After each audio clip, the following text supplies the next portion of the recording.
Fala pessoal, beleza? Bem, eu venho trazendo aqui para vocês então, os procedimentos de como fazer um ímã caseiro, Bem, inicialmente nós precisaremos de um prego, um fio de cobre,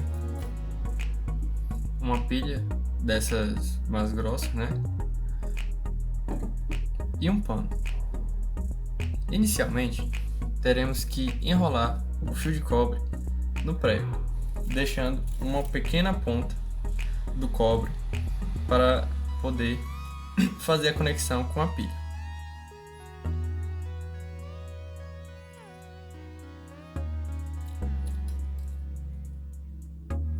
Ao final do processo, o prego e o fio de cobre têm que ficar dessa maneira, com duas pontas do fio de cobre soltas para que possamos fazer a conexão com a pilha. O pano servirá para evitar que você possa se queimar, pois quando a carga da pilha estiver passando pelos fios de cobre, ocorre desses fios acabarem esquentando. Bem, a partir disso, colocaremos uma das pontas em um lado da pilha e a outra ponta do outro lado da pilha.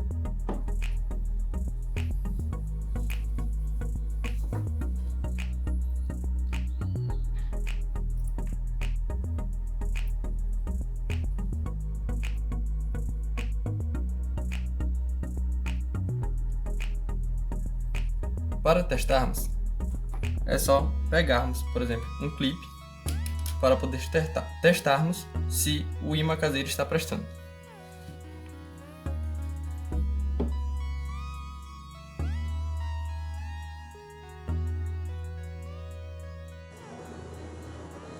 Fala pessoal, beleza? Bem, então eu vou dar agora continuidade à explicação do experimento de como ocorre o fenômeno.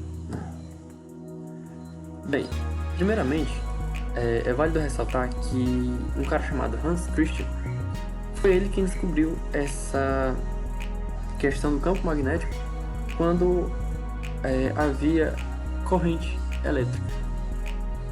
Foi então, como foi que esse cara descobriu, Ele aproximou uma bússola de uma corrente elétrica. Quando ele percebeu isso, foi quando a bússola ela se descontrolou. Então ele percebeu que ali havia um campo magnético, pois a bússola ela serve para ser guiada pelo campo magnético terrestre, Por exemplo, veja esse circuito, A chave está aberta, ou seja, não está passando corrente elétrica. Mas digamos que a chave esteja fechada.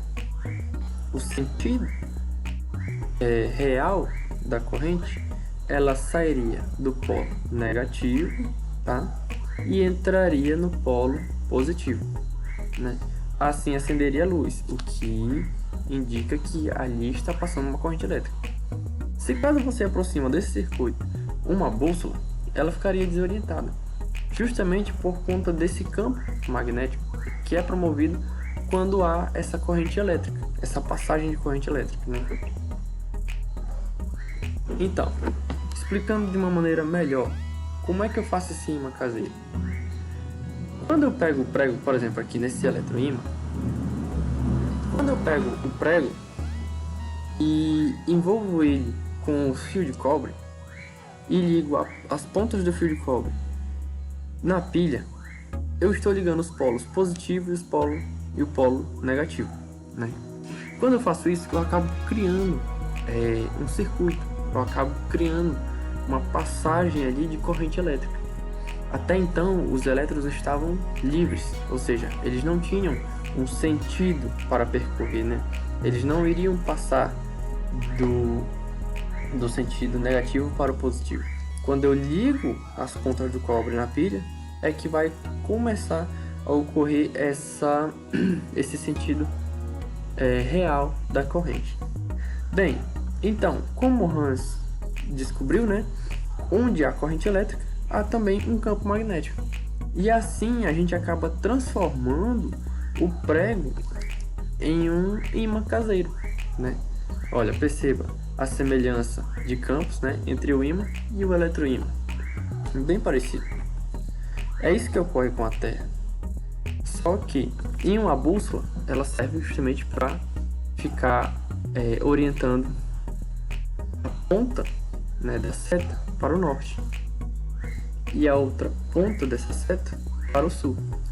Só que na verdade, a ponta da seta que aponta para o norte geográfico, na verdade indica que o norte geográfico, na verdade, falando fisicamente, ele é o sul magnético. E o sul geográfico, na verdade, ele é o norte magnético. Por isso, os elétrons, eles estão saindo do norte e entrando no sul. Esse é o sentido do campo magnético. Bem, vocês já viram isso, né, em alguns filmes, desenhos animados, esse tipo de guindaste, né, muito utilizados em ferros velhos, né. Esses tipos de guindaste, eles usam os eletroímãs, ou seja, ao ser acionado, né, ao ser ligado essa plataforma aqui, ocorre uma passagem de corrente elétrica. Se ocorre uma passagem de corrente elétrica, por consequência, haverá um campo magnético, né? E aí é por isso que acaba pegando alguns metais daqui do lixão, e quando eles movem esse metal até determinado ponto e querem soltá-lo, eles simplesmente cortam a corrente elétrica justamente para não ter mais o campo magnético. Bem, essa é basicamente a explicação da criação do ímã caseiro.